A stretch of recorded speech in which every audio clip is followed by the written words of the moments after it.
Kelly rentra chez elle de mauvaise humeur car elle n'avait pas réussi un examen important à l'université aujourd'hui et, sur le chemin du retour, une voiture l'avait éclaboussée en passant par une flaque d'eau. En sortant de la cuisine pour l'accueillir, son fiancé, désireux de saluer sa future épouse, lui dit « Salut ma chérie, comment ça va? As-tu réussi l'examen? Allons-nous fêter ça? J'ai une dinde au four qui sera prête bientôt, du champagne au frais et un gâteau aux cerises. » Steven lui demanda cela avec un sourire. Kelly, se sentant embarrassée et bouleversée devant son fiancé, jeta ses clés sur l'étagère et éclata en sanglots. « Non, je n'ai pas réussi l'examen. Le professeur m'a rappelé toutes mes absences en cours et mes devoirs en retard. Il a commencé à me poser des questions supplémentaires auxquelles je n'ai pas pu répondre. Il a délibérément fait en sorte que je ne réussisse pas cet examen. Le professeur m'a dit de revenir pour un nouvel examen dans un mois. Et si je n'arrive pas à le réussir la deuxième fois, je serai expulsé de l'université et je passerai ma vie à vendre des cahiers et des magazines de mes mains. Pourquoi aurais-tu besoin d'une telle épouse? C'est pour ça que tu ne m'as pas encore présenté à tes parents, n'est-ce pas? Tu devrais avoir honte de moi. Notre relation est tellement étrange. Nous allons bientôt nous marier et nous n'avons même pas encore rencontré nos parents respectifs. Est-ce normal? Admets simplement que tu ne veux pas m'épouser. Kelly parlait en pleurant encore plus fort, se sentant submergée par tant de problèmes. En entendant les mots de sa fiancée, Steven la prit dans ses bras, la laissant pleurer sur son épaule tout en lui caressant doucement les cheveux pour la réconforter comme une enfant. « Ma chère, tu as mélangé tous les problèmes ensemble et t'es imaginé des scénarios terribles. Résolvons cela étape par étape. Tu n'as pas réussi l'examen, c'est décevant, je comprends, mais ce n'est pas la fin du monde. La prochaine fois, tu te prépareras mieux et tu réussiras certainement. À ce sujet, je suis en partie responsable, je m'excuse. En préparant notre mariage, tu as passé moins de temps à étudier. Tu obtiendras sûrement ton diplôme universitaire, n'en doute pas, car tu es intelligente. Je ne t'ai pas encore présenté à mes parents, non pas parce que j'ai honte de toi, mais tu sais que ma relation avec mon père n'est pas très bonne et qu'il a un caractère difficile. Quant à ma belle-mère, notre relation est encore pire. Je crains qu'il ne te dise quelque chose de déplacé, c'est tout. Mais mes parents sont au courant de notre mariage. Pour ta mère, je n'ai pas encore eu l'occasion de la rencontrer personnellement car elle vit dans une autre ville et mon emploi du temps est chargé, tu le sais bien. Mais nous parlons régulièrement au téléphone. J'ai même demandé sa permission de t'épouser et elle n'a pas objecté. Alors pourquoi penses-tu que notre relation est compliquée? Souviens-toi de la chose la plus importante, je t'aime beaucoup et je n'ai besoin de personne d'autre. Nous nous marierons certainement et vivrons heureux pour toujours. C'était juste une mauvaise journée aujourd'hui. Tu te sens mieux maintenant? Allons dîner ensemble. Pourrais-tu préparer une salade pour accompagner la dinde? Après les paroles de Steven, Kelly se calma. Elle l'embrassa et lui dit, je t'aime beaucoup aussi et j'ai tellement peur de te perdre. Tu sais, ma mère et moi n'avons jamais été riches. Nous avons toujours eu des difficultés financières, alors je me suis inscrite à un programme en ligne à l'université pour pouvoir étudier et travailler en même temps et aider ma mère. Mais je déteste tellement travailler dans ce magasin. J'ai hâte d'obtenir mon diplôme et de trouver un emploi dans mon domaine.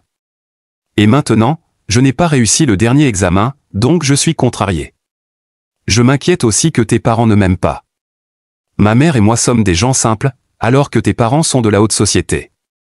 Notre mariage approche et je suis très nerveuse. Bon, je ne pleurerai plus. Allons à table, j'ai faim. Ils ont dîné ensemble, discuté des détails du mariage à venir et sont convenus d'organiser une soirée commune pour que les futurs mariés et leurs parents puissent mieux se connaître. Puis, le téléphone a sonné. L'oncle de Steven appelait. Il ne s'était pas vu depuis de nombreuses années, car il vivait à l'étranger et avait récemment décidé de revenir pour une courte visite.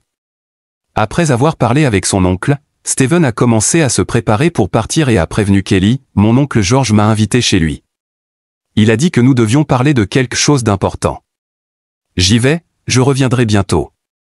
Il repart demain matin et nous n'aurons pas d'autre occasion de le voir. Le jeune homme est rentré 2 heures plus tard, mais il semblait nerveux et contrarié. Kelly le remarqua immédiatement et demanda, « Steven, qu'est-ce qui ne va pas? Es-tu contrarié par quelque chose? Je vois bien que tu es perturbé. » Steven soupira et répondit, « Mon oncle m'a appris une nouvelle. J'ai grandi sans ma mère, et tout le monde disait qu'elle nous avait abandonnés pour un autre homme. Ce sujet était tabou dans notre famille. Mais mon oncle George vient de me dire que ce n'était pas du tout le cas. En réalité, c'est mon père qui l'a chassée de la maison, la trompant et l'intimidant jusqu'à ce qu'elle disparaisse à jamais. Tu sais, je le crois, et maintenant je méprise encore plus mon père. Comment a-t-il pu faire ça à maman? Steven, ne parle pas comme ça. Tu accuses ton père sans même savoir qui dit la vérité et qui ment. Peut-être que tout n'est pas aussi simple. Tant d'années ont passé, et il serait peut-être mieux d'avoir une conversation sincère avec ton père pour éclaircir les choses. Pourquoi imaginer des choses, répondit Kelly. Steven agita la main avec assurance et dit, tu ne connais pas mon père. Il est impossible d'avoir une conversation sincère avec lui. Kelly le remarqua immédiatement et demanda, Stephen, qu'est-ce qui ne va pas? Tu sembles bouleversé par quelque chose. Je vois bien que tu es troublé. Stephen soupira et répondit avec lassitude, mon oncle m'a révélé quelque chose. J'ai grandi sans ma mère, tout le monde disait qu'elle nous avait abandonnés pour un autre homme, et ce sujet était tabou dans notre famille. Mais l'oncle George vient de me dire que ce n'était pas du tout ça. En réalité, c'est mon père qui l'a chassée de la maison, l'a trompée et intimidée, au point qu'elle a disparu à jamais. Je le crois, et maintenant, je méprise encore plus mon père. Comment a-t-il pu faire ça à maman? Stephen, ne parle pas ainsi. Tu accuses ton père sans même savoir qui dit la vérité et qui ment. Peut-être que les choses ne sont pas aussi simples que tu le penses. Tant d'années ont passé, et peut-être devons-nous juste avoir une conversation sincère avec ton père pour tout clarifier. Pourquoi inventer des choses? Répondit la jeune fille. Stephen agita la main avec assurance et dit, tu ne connais pas mon père. Il est impossible d'avoir une conversation sincère avec lui. Discussion avec lui, il n'a que sa propre vérité et opinion. Bon, allons dormir, je dois me lever tôt pour le travail demain. Remettons ces nouvelles à plus tard, nous avons déjà assez de nos propres problèmes en ce moment. Le mariage est une affaire sérieuse, nous devons bien nous y préparer. Kelly décida de ne pas approfondir ce sujet, choisissant avec tact de ne pas s'immiscer dans des problèmes qui ne la concernaient pas. Pourquoi donner des conseils alors que rien n'est clair pour le moment? Elle serra son fiancé dans ses bras et s'endormit immédiatement, se sentant en sécurité et calme dans ses bras. Mais Steven ne pouvait pas dormir. Des fragments de son enfance et de sa jeunesse lui revenaient en mémoire et l'empêchaient de trouver le repos. Steven se souvenait à peine de sa mère, il n'avait que 3 ans lorsqu'elle avait disparu de sa vie. Mais il se souvenait de la façon dont elle caressait sa tête de sa main chaude et lui chantait doucement une berceuse avant de se coucher. Il se souvenait de leur promenade main dans la main, riant et mangeant de délicieuses glaces tout en tenant des ballons dans l'autre main. Il se souvenait vivement de sa voix, elle lui disait si souvent « Je t'aime, mon petit garçon ». Mais il était aussi hanté par les souvenirs des disputes entre ses parents et des pleurs de sa mère. Ces moments étaient très effrayants pour Steven, il se cachait sous la couverture et serrait fort son lapin en peluche. Son père. D'un autre côté, c'était un homme strict. Il ne gâtait jamais Steven et lorsqu'il lui parlait, cela ressemblait à une réprimande. C'était un homme d'affaires réussi, habitué à un certain comportement. Attendant obéissance et soumission de ceux qui l'entouraient. Bien sûr, il aimait son fils. Il lui achetait tout ce qu'il voulait et l'emmenait à diverses activités extrascolaires, mais il croyait qu'un garçon devait devenir un homme dès son enfance, et non rester un enfant. Puis, leur maison fut envahie par une belle-mère, Margaret.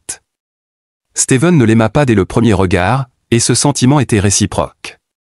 Il la taquinait en l'appelant, en son absence, poisson dégoûtant, car il la trouvait aussi glissante et froide qu'un poisson. Dès son emménagement, cette femme prit immédiatement les commandes et tyrannisait tout le monde, réprimandant les serviteurs et refusant d'interagir avec le garçon. Au début, le petit Steven refusa d'accepter que sa belle-mère vive avec eux. Il faisait des caprices, des crises, et suppliait son père de ramener sa mère. Elle lui manquait tellement. Un jour, le garçon utilisa délibérément des marqueurs vifs pour dessiner sur le sac à main glacé de Margaret, espérant qu'elle se fâcherait, partirait et ne reviendrait jamais chez eux. Donald, furieux, fit asseoir son fils en face de lui sur une chaise et le réprimanda sévèrement. « Fils, souviens-toi de ceci, il ne doit plus y avoir de discussion sur ta mère dans cette maison. Elle nous a abandonnés pour aller rejoindre son amant. Elle nous a trahis et nous n'avons plus besoin d'elle, compris? Margaret est ma femme et ta nouvelle mère, et tu dois lui obéir en tout. Arrête tes caprices, j'en ai assez. Je t'aime et prends soin de toi, et ce sera toujours ainsi, mais tu dois. Respecte mon choix et accepte-le. Margaret va vivre avec nous, tu comprends? Sinon, je t'enfermerai dans ta chambre et tu y resteras seul jusqu'à ce que tu acceptes ma décision. Maintenant, va dans ta chambre et joue avec la nounou. Ton professeur de chorale viendra bientôt. À partir de ce jour, Steven n'a plus jamais mentionné le nom de sa mère. Il est devenu un peu renfermé. Il étudiait bien et essayait de ne pas contrarier son père, préférant ne pas interagir avec sa belle-mère.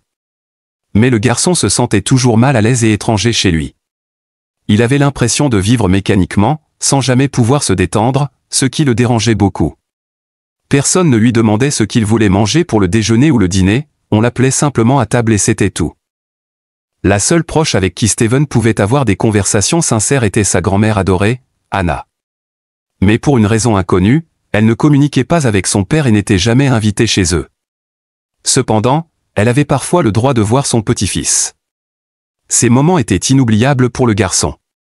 Sa grand-mère était une femme intelligente et instruite, ancienne professeure de chant à l'école. Ils riaient et jouaient ensemble sur le vieux piano. Steven jouait avec le chat, mangeait des tartes fraîches et se détendait, partageant ses joies et ses difficultés. Chez elle, il pouvait faire ce qu'il voulait, s'allonger sur le canapé, manger devant la télévision ou courir dans le jardin. Sa grand-mère l'écoutait toujours attentivement et ne dévoilait jamais ses secrets. Elle était toujours prête à donner des conseils. C'est à elle qu'il parla pour la première fois de son amour naissant. Anna était heureuse pour lui et s'exclama « Quelle joie, mon Dieu, regarde comme mon petit-fils a grandi. » C'est bien, Steven, que tu aimes Kelly, une fille simple et non riche. Tu ne devrais pas en avoir honte. Je ne supporte pas ces filles snobinards de nos jours, elles ne pensent qu'à l'argent et ne peuvent rien apporter à un homme. Mais une fille comme Kelly t'aimera vraiment, deviendra une bonne épouse et prendra soin de la maison. Il semblait que sa grand-mère le comprenait parfaitement. Alors Steven continuait à louer sa fiancée, « Tu as toujours raison, grand-mère. Kelly est formidable, elle travaille et étudie, et elle cuisine. Magnifiquement, elle a récemment préparé une tarte délicieuse et l'appartement est toujours impeccablement propre, alors j'ai décidé que je voulais l'épouser. Je ne sais juste pas comment le montrer au père de Kelly ni comment il réagirait face à une fille ordinaire. C'est même effrayant d'y penser. Ne le crains pas, pense à ton propre avenir. C'est ta vie, alors bats-toi pour ton amour et n'abandonne pas, s'exclama sa grand-mère avec assurance. Après avoir discuté avec son oncle, Steven décida de parler à son père de tout pour enfin découvrir le mystère de la disparition de sa mère qui l'avait tourmenté toute son enfance. Mais avant cela, comme toujours, il voulait consulter sa grand-mère et lui poser des questions sur sa mère. En effet, dans son enfance, quand il lui posait des questions sur elle, sa grand-mère soupirait profondément et restait silencieuse. Le lendemain, après le travail, Steven acheta ses croissants préférés et des fraises fraîches. Lorsqu'il rendit visite à sa grand-mère, elle était très heureuse de le voir, car récemment, son petit-fils avait été occupé et il ne venait pas la voir aussi souvent qu'avant. Anna accueillit son petit-fils avec un sourire chaleureux, réchauffa la nourriture et mit la bouilloire en marche. Steven était très nerveux, il n'arrivait pas à poser la question importante. Mais sa grand-mère le connaissait depuis son enfance, donc elle lui posa la question elle-même, « Tu n'es pas venu juste me rendre visite pour rien, quelque chose s'est passé, ne reste pas silencieux, tu sais que je comprendrai tout. » Steven rassembla son courage et dit, « Récemment, j'ai rencontré oncle George, il est venu dans notre ville pour une courte visite et il m'a dit quelque chose qui m'a tenu éveillé toute la nuit. Oncle prétend que ma mère ne m'a pas abandonné, que c'était papa qui l'a fait disparaître délibérément et qui m'a menti à son sujet.